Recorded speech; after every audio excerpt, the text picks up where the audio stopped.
Welcome back. All right, so one series that I'm very glad that I missed and have not watched, and I'm not intending to, is the Australian version of The Office. And there have been different international versions of The Office. Some of them basically recreating word for word what the American one did. Obviously, the American one was a offshoot of the UK version of The Office. Some of the storylines being very similar to the same between the American one and the UK one to start, and then the American one gets its own identity.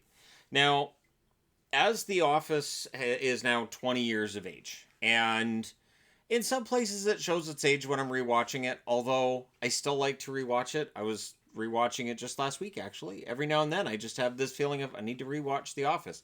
The other one I'm like that about is The Good Place, where I started up The Good Place the other night. I'm like, oh, I'll just watch a couple episodes. I watched 8.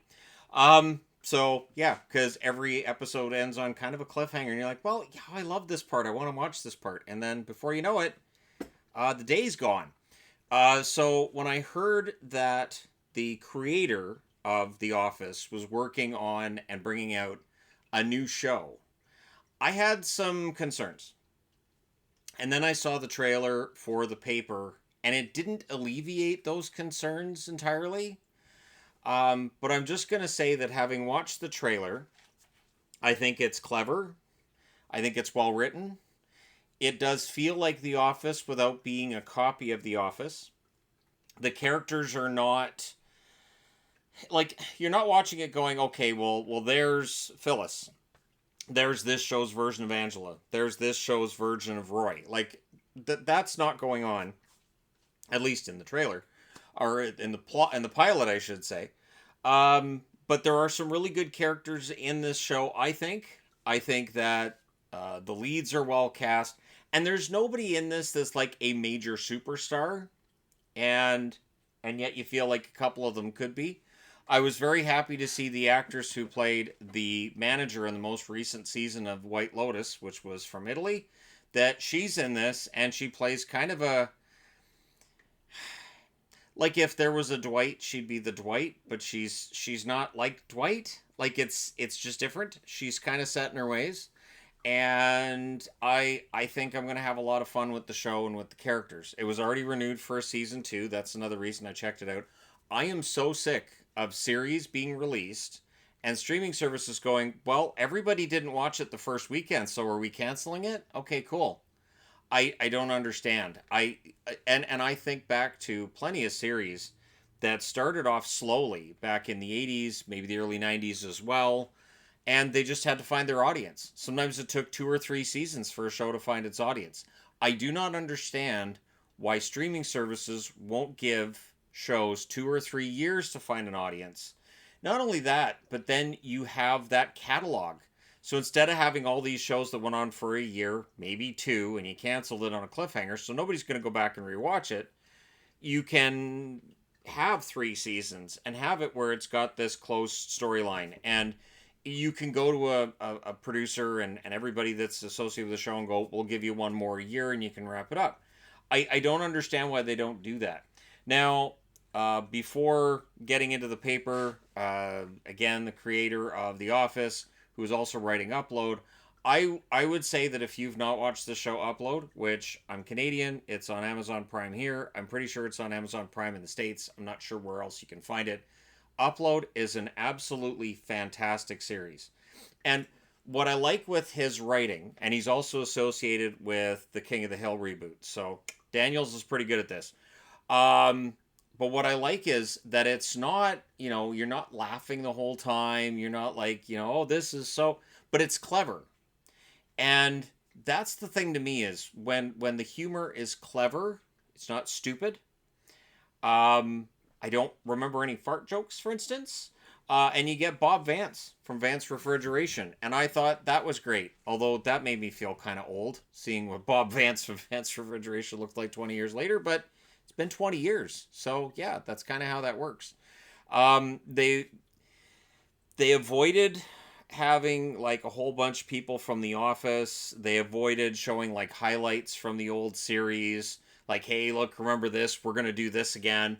There are shows that have been terrible because they're trying to recreate. That 90s show was doomed because it was trying to recreate that 70s show, which you can't do. And you can't do it when the jokes aren't funny. And they weren't. They weren't. This Disney style of comedy that 20 years ago, it's like Zach and Cody and all these shows that just weren't funny. That's the kind of comedy now that seems to be in a lot of sitcoms for adults. So it's written like it's written for kids in the way the jokes are, but there's a bunch of swearing, so it's kind of for adults. So that way the show isn't for anybody. That's my biggest problem with comedy now is that it's written like it's written for children, and because the jokes are of an adult nature, kids can't watch it either. So I don't know. I just don't. I feel like there's a limited audience for some of the sitcoms. And I know that there's been talk about how comedy movies don't make anywhere near the amount of money they used to because the comedy movies either aren't funny or they come out and they're released by independent studios. They don't get a lot of attention. They end up being straight to streaming, so they just don't generate the same kind of buzz that they used to. The paper is really nicely written and it works with the Office universe. Oscar's in it, but Oscar's not a main character. I was reading an interview where the creators were saying that they felt like Oscar was a character that was never really fully fleshed out in The Office. I would go a step further. I think that the fact that not every character was a fully fleshed out main character type made The Office work. And that's something too that I think has been a problem with some movies and some TV shows that you find yourself going, who's the main character again? Because we just had a whole episode with this guy, and then we got an episode with and then there's and sometimes there's so many characters that are like protagonists, antagonists, whatever they are. It's hard to follow, and for me personally, I find myself thinking, I don't know that I care. I don't know that I want to continue this show. I don't really know that I have any interest. Even some of the silly dating shows that I watch, there's times where there's just too many people and I'm like, I don't know who's with who and I don't care. Can we just get through this and eliminate some people? So this is supposed to be the mindless show that I don't have to use my brain for, and now my brain's having to do math and remember who's who. My brain doesn't like it. It wants to shut off. It's kind of sitting down, it's relaxing, it's going, wait, you need me for this show? What the hell? So the paper, you do need your brain for it a little bit. I think what's nice with this show is that it right away cuts into what journalism is now and what newspapers have become, which is sadly not newspapers any longer. Local news, regional news has taken a major hit. And it's not just in the US either. So I think this show and the message behind it, which is, hey, wouldn't it be nice if journalists were journalists again and newspapers weren't just about clicks? If it was about, I don't know, journalism and the news and reporting on things that are going on in your hometown, I think that's a great message. I don't have a problem with it. The Dunder Mifflin in The Office storyline, of course, was people aren't using paper as much because we're getting to where everything's online. People do still use paper in 2025, but nowhere near as much as we did 20 years ago. There is so much now that's online that everything's digital, right? So yeah, I've like for instance, even for me, and I consider myself to write stuff down all the time. I have notebooks I've been working in for 6 7 years now. I'm starting to realize like I brought this through two different moves. I really don't buy paper anymore, and I used to buy it all the time, but internet, so I don't really need it anymore. It is a noble cause that this show seems to have taken up. I hope it resonates at least a little bit.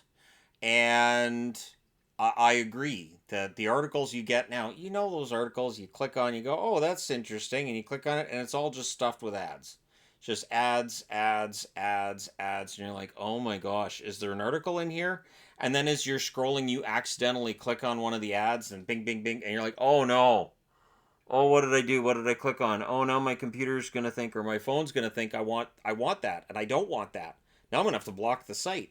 So it's not fun. And so the idea of, hey, what if we just did journalism and actually had a newspaper and had reporters? It's a noble cause. I'm going to be interested to see how it goes. I'm glad they've renewed it for a season 2. I think it's very well written. The characters are believable, and like I said, it's nice too that a lot of the cast is, if not unknowns, they're not commonly known. And I think that makes it easier, so you're not looking going, hey, look, Matt Damon's in this show. Everybody, look at this season. So when you don't have a superstar, you can kind of believe that everybody, as long as you don't go, is that General Hux? As long as you don't do that, you're good. But yeah, it is an entertaining show. I would recommend it. I will be watching that with my wife when she gets home. She should be home tomorrow. Fingers crossed. There are a couple of things at the hospital they're still working on with her, but as long as these things she has to do when she's home, so it's a long recovery she has ahead of her. Long recovery. So at any rate, that aside, I'm going to watch the show with her. I wanted to watch the pilot to see and ask myself, so is my wife going to enjoy this? I do like to pre-scout shows at times where I'm like, is this going to be worth it or no? Because we're behind on a bunch of shows, right? Although I have been video calling her at the hospital, and we've been watching shows in we synchronize it, so we hit play at the same moment, so we're watching the same things in the same moment, and we can react, even across all these miles between us. So that's how cheesy we are. We've been together for 9 years, and we still like being together. It's weird. It's strange. I can't even watch certain shows without her. So this one, I'll watch when she gets home. We'll see what she thinks of it. I think she'll like it. I do. She liked The Office. I think she'll like The Paper. And they're not releasing all 10 episodes in Canada like they did in the States. At the very least, on TV, they've only shown 2 so far. But I've got my PVR set to record it anytime it's on. So we'll see if I end up with 10 by the end of the week. But I think it's a great idea to have a show that's similar, that's clever, and tells a story that I think is pertinent to our times. And I think The Office had that going for it too. Plus, people understand. The people who work in cubicles. You understand that they speak your language, and The Office always had that. Plenty of things I saw in The Office, I'm like, oh my gosh, I went through that when I worked at a call center. Oh yeah, I had that kind of things that were similar. So looking forward to seeing how things work with The Paper. But let me know your thoughts if you watched it, what you thought of it. Hit like and subscribe in the event you may have not have done so already. But yeah, it is nice to see a comedy show that I think's well written. I think 10 episodes per season is probably good. The days of 22 to 26 episodes per season I think are now behind us. And I think that leads to better writing, fewer episodes you can just skip. And there are definitely episodes of The Office I just skip. The one where Packer leaves an absolute mess on Michael's carpet. As soon as that starts, I'm like, yeah, I'm not watching that. There are a few episodes that I'm like, I'm not watching that. That's not entertaining to me. I'm done. So that does happen, and with the 10 episode seasons, it doesn't happen. It never happened with Upload. Upload that series from start to. I haven't watched the closing season, which is 4 episodes. I haven't watched it yet. That I'm waiting for until my wife gets home as well. So there you go. But thank you guys so much for all your support. It's greatly appreciated. I will talk to you again soon.